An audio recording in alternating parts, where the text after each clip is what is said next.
और वो डेमन के पास ये भी है कि क्राइटेरिया है कि वो डिटेक्ट कर रहा है कि मॉलिक्यूल के पोजीशंस क्या हैं और वेलोसिटी क्या है, हर एक मॉलिक्यूल्स का उसके बारे में पता है उसके। तो क्या करता है कि वो अपना डोर ओपन करता है, ट्रैप डोर, और पास करता है जो फास्ट मूविंग मॉलिक्यूल हैं उनको एक साइड और स्लो वालों को एक दूसरे साइड। तो हमें अगर कोई नया डाटा स्टोर करना है तो हमें तो पुराने वालों को डिलीट करना पड़ेगा। तो फिर अब और हमारे जो ट्रांजिस्टर्स हैं, अगर आप मूर्स लॉ ऑफ देखो तो वो बोलता है कि एवरी 1.5 ईयर में या 2 ईयर में ट्रांजिस्टर की साइज़ छोटी होती चली जाती है। दोस्तों, ये मशीन जो आप देख रहे हो, ये एक ऐसी मशीन है जिसको एक बार अगर आप एनर्जी दे देते हो तो ये बिना किसी पावर सोर्स के हमेशा चलती रहती है। दरअसल ये एक परपेचुअल मशीन है, एक ऐसी मशीन जिसने हम इंसानों को कई सदियों से फैसिनेट किया।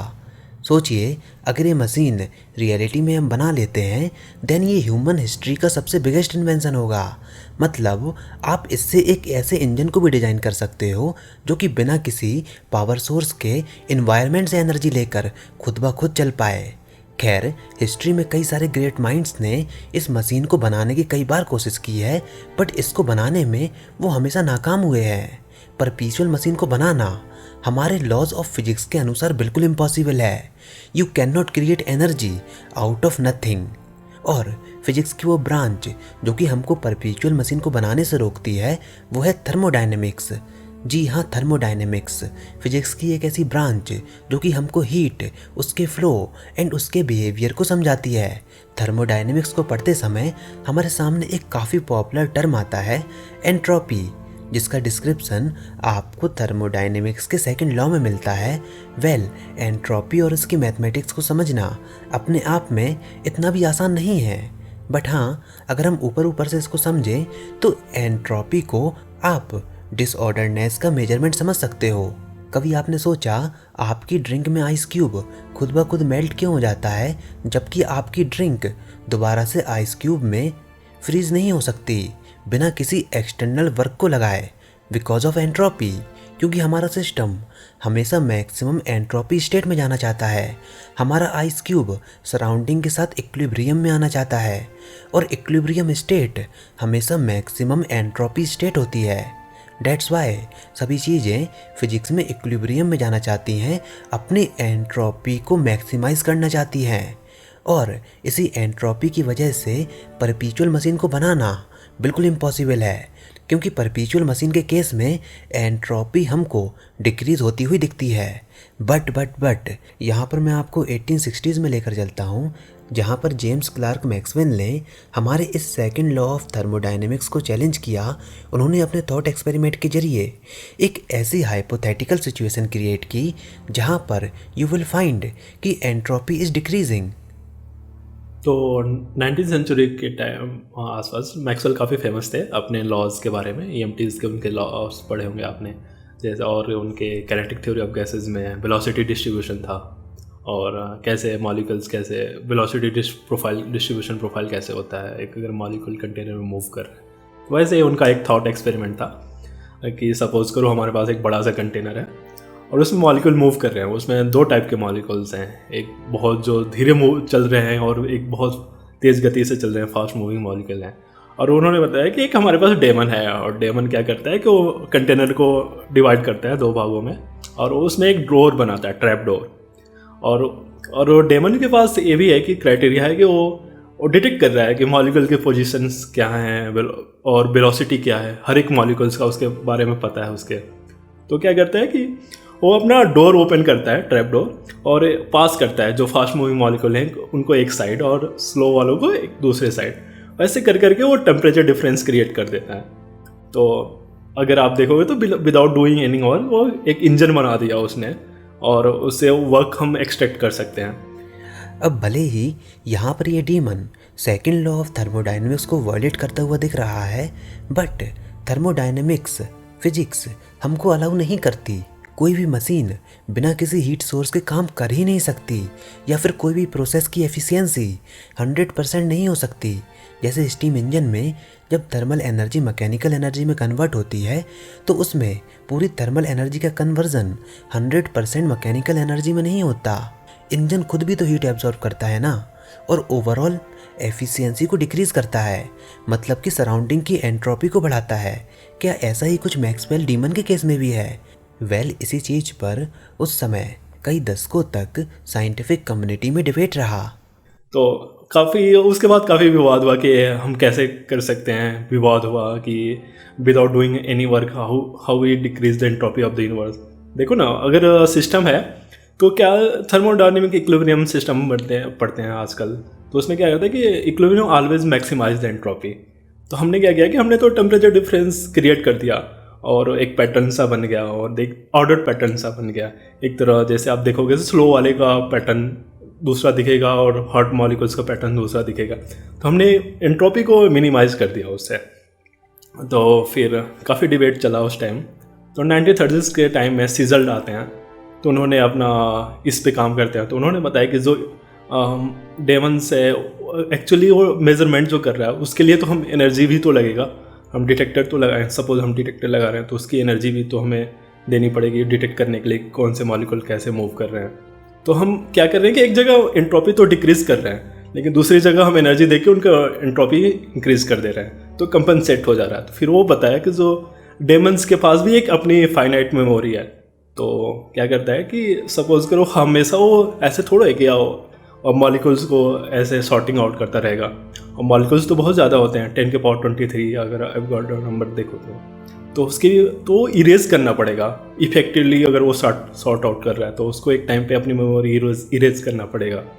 तो फिर सीजल ने बताया कि जो इन्फॉर्मेशंस है वो फिजिकल एक्टिविटी है, न कि आप जैसा आप सोच रहे थे पहले। तो फिर IBM उस टाइम 1960 टाइम में IBM में लैंडौर काम करते थे। तो उनका काम था कि हम अगर किसी चीज़ को डिलीट कर रहे हैं इन्फॉर्मेशन, तो उसमें कितना कॉस्ट होता है एनर्जी का। तो उन्होंने ऐसे काम किया उस पर। तो उन्होंने बताया कि अगर 1 बिट ऑफ इन्फॉर्मेशन हम डिलीट कर रहे हैं तो 1 बिट में आप देखोगे अगर हम करंटली जो कंप्यूटर यूज़ कर सकते हैं वो या तो 0 करता है या तो 1। तो उससे अगर आप देखो तो हमारे पास 2 स्टेट बनते हैं, 0 और 1। तो अगर आप उसके number of micro state count करोगे तो 2 आएंगे, और आपको एंट्रोपी का फार्मूला पता है KVLN ओमेगा, और वो ओमेगा 2 पुट करोगे और सपोज करो आप वहाँ से हीट निकालना चाहो तो KVTLN2 आएगा। That is the minimum cost we required to delete the information. लेकिन अभी हम बात कर रहे हैं जो हमारे ट्रांजिस्टर्स हैं हम यूज़ करते हैं, हम लैपटॉप जो भी, वो उसके 1000 गुना ज़्यादा कॉस्ट करते हैं। डिसिपेटिंग एनर्जी डिसिपेट करते हैं इन्वायरमेंट में, हीट डिसिपेट करते हैं to erase the information. Now I am also working in this same field and try to optimise the heat, and we need to new theory because of जैसे जैसे हम device को ऐसे छोटे level पे जाते हैं उनका बिहेवियर भी चेंज, वहाँ quantum law major role play करता है। फ्लक्चुएशंस कैसे सिस्टम में, थर्मल फ्लक्चुएशन का क्या इफेक्ट होता है, तो वो सारी चीज़ें हमें काउंट करनी पड़ेंगी और हमें देखना पड़ेगा कि हाउ मच द डिज़ाइन करना पड़ेगा एफिशिएंट, वैसे कि कितना हीट कॉस्ट हो, हम कितना करीब आ पाते हैं लैंडौर के पास, लिमिट के पास। अभी मतलब ये कितना अमेजिंग है। आप खुद सोचिए, every bit of information deletion generate some kind of heat. मतलब जब भी हम कोई इन्फॉर्मेशन डिलीट करते हैं तो कुछ अमाउंट में हीट प्रोड्यूस होती है, एंड हम चाहते हैं, हमारी आज की रिसर्च ये चाहती है कि हम लैंडौर लिमिट के करीब पहुंच जाएं। अब ये कितना अमेजिंग है कि कैसे एक थॉट एक्सपेरिमेंट ने, एक पैराडॉक्स ने इंफॉर्मेशन थ्योरी में एक काफ़ी wide and growing area of research खोल दिया। पहले तो काफ़ी टाइम से पहले से तो इन्फॉर्मेशन ऐसे ही समझा जाता था, क्या है इन्फॉर्मेशन, किसी को कुछ नॉलेज नहीं था। लेकिन जो जैसे डेमन पैराडॉक्स मतलब डाला गया आया उस टाइम में, लोग ने उस पर सोचना चालू किया, अरे ये कैसे हो सकता है कि एक डेमन एंट्रोपी कैसे डिक्रीज कर दिया बिना काम किए गए। तो फिर सीजल ने अब इंजन बनाया वो वैसे ही इंफॉर्मेशन टाइप से कि हाँ कितना इन्फॉर्मेशन स्टोर हो रहा है। तो वैसे फिर सेनन ने आगे वो एंट्रोपी का फार्मूला देगा, सेनन एंट्रोपी फार्मूला आप लोगों को पढ़ा होगा, PILN PI something, PI is the probability distribution of some particular state है, जो भी आप बोल सकते हो। और अब भी फिर और आज के ज़माने में एंट्रोपी का एक मेजर रोल, एंट्रोपी इन्फॉर्मेशन का एक मेजर रोल है। तो अब हम हर एक टाइम हम एक दूसरे को इन्फॉर्मेशन पास कर रहे होते हैं, डिलीट कर रहे होते हैं, हमारे पास एक limited number of capacity to store the data है। तो हमें अगर कोई नया डाटा स्टोर करना है तो हमें तो पुराने वालों को डिलीट करना पड़ेगा। तो फिर अब और हमारे जो ट्रांजिस्टर्स हैं, अगर आप मूर्स लॉ ऑफ देखो तो वो बोलता है कि एवरी 1.5 ईयर में या 2 ईयर में ट्रांजिस्टर की साइज़ छोटी होती चली जाती है। तो और हम तो अभी तो हज़ार गुना ज़्यादा दूर है लैंडोर लिमिट से। तो हमें तो अब सिस्टम के साइज़ तो हम सिंक करते जा रहे हैं, लेकिन हमें हीट भी तो ऑप्टिमाइज़ करना है। वो कैसे, वहाँ और कॉम्प्लिकेटेड चीज़ें होती हैं।